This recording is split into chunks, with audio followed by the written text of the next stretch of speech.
আপনার সন্তান আপনার কাছ থেকে 500 টাকা নিবে, আপু 500 টাকা দাও, কি করবা বেটা? আমি পিকনিক করব 31শে ডিসেম্বর রাত্রিতে। দেখবেন 31শে ডিসেম্বর রাত্রিতে বান্দাকুড়ির জমিনে অনেক মানুষ, ওই group of young boys and girls, ওরা কি করে, ওই ডিজে বক্স ইত্যাদি নিয়ে আসে কি আসে না? আসেন এগুলো? জি, তারা নিয়ে আসে। তারা 31 তারিখে রাত্রিবেলা রান্না করে, আর যখন রাত্রি 12টা বাজে, 12টা 1 বাজে, তখন তারা খায় কি খায় না? 1 2 এর সাথে রিলেটেড আরো একটা ঘটনা, সেটা কি, একে অপরকে দেখা হলে হ্যাপি নিউ ইয়ার বলে। জানুয়ারি 1 হ্যাপি নিউ ইয়ার, বন্ধু বান্ধবীকে কার্ড গ্রিটিংস দেয়। আমার মনে হয় আজকে আপনাদের জীবনে প্রথম এই তথ্য পাবেন, যে তথ্য আপনার সন্তানকে জমা করে নিয়ে গিয়ে রাত্রিবেলায় শোনাবেন।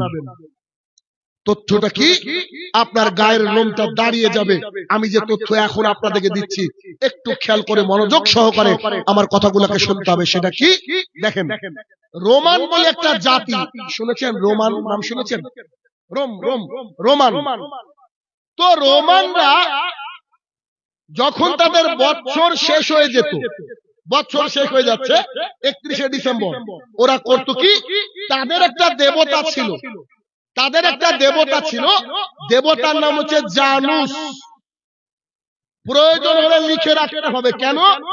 আমি চলে যাওয়ার পর গুগলে গিয়ে লিখবেন জানুস, ওর ছবি দেখতে পাবেন। কেমন? একটু দেখাই।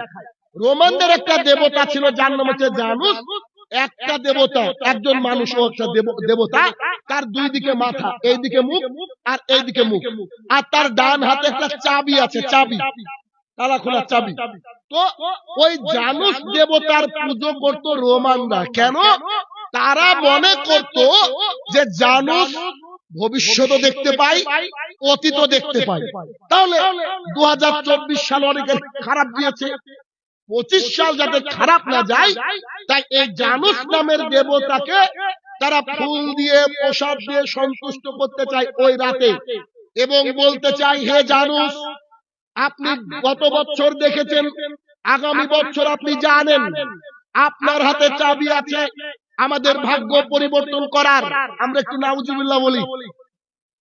আপনার হাতে চাবি আছে ভাগ্য পরিবর্তন করার, আপনাকে আমরা ফুল মালা দিয়ে সন্তুষ্ট করছি। দয়া করে আপনি আমাদেরকে সামনের দিনগুলোকে যাতে আমাদের জীবনে ভালো আসে, খুশি বই আসে, তার জন্য আপনি একটু ব্যবস্থা করে দেন। আপনি আমাদের দেবতা জানুস, আপনার দরবারে আমরা মাথা কুটে এটা চাইছি। এবার বলেন দেখি, এইটা থেকে উৎপত্তি হয়েছে জানুয়ারি। জি, জানুস দেবী দেবতার নাম থেকে উৎপত্তি হচ্ছে জানুয়ারি। হ্যাপি নিউ ইয়ার দেখতে ছোট শব্দ, হ্যাপি নিউ ইয়ার দেখতে সামান্য শব্দ হলেও হ্যাপি নিউ ইয়ার আপনি যদি একে অপরকে জানান, আপনি আপনার নিজের অজান্তে জানুস নামক দেবতার পুজো করে আপনি 31শে ডিসেম্বর পার করে জানুয়ারিতে যাচ্ছেন। এবার বলেন দেখি, কোন মুসলমানের বাচ্চা কি হ্যাপি নিউ ইয়ার বলতে পারে নাকি? অসম্ভব। আল্লাহর জমিনে যে মুসলমান, যার 14 গোষ্ঠী মুসলমান, ও কখনো জানুস নামের দেবতার পুজো করতে পারে না, ও কখনো হ্যাপি নিউ ইয়ার বলতে পারে না। যদি আপনাকে হোয়াটসঅ্যাপের মাধ্যমে কেউ হ্যাপি নিউ ইয়ার বলে, যদি ফেসবুকের মাধ্যমে আপনাকে হ্যাপি নিউ ইয়ার বলে, যদি ফোনের মাধ্যমে আপনাকে শুভেচ্ছা জানাই হ্যাপি নিউ ইয়ার বলে, আপনি সঙ্গে সঙ্গে ব্লক করে দিবেন। ব্লক করার আগে তাকে জানিয়ে দিবেন, আমি মুসলমানের বাচ্চা, আমার সংবিধান, কোরআন এবং সুন্নাহ, আমি হ্যাপি নিউ ইয়ার বলতে পারি না। হ্যাপি নিউ ইয়ার বলা মানে জানুস দেবতাকে খুশি করা, জানুস দেবতার পুজো করা। আমি মুসলমানের বাচ্চা, আমার ইবাদত হবে একমাত্র আল্লাহ সুবহানাহু ওয়া তাআলার জন্য। আমি অবশ্যই পশ্চিম কালেও আমি আল্লাহ সুবহানাহু ওয়া তাআলা ছাড়া আর কারোর কাছে সাহায্য চাইবো না। কেন?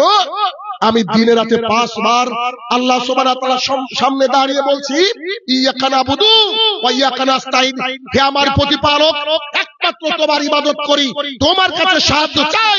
আগামী বছর কেমন যাবে আমরা জানি না, তার জন্য আল্লাহর কাছে আমরা দোয়া চাইতে পারি, হে আমার প্রতিপালক, আগামী দিনটা আমাদের জন্য সুন্দর করে দাও।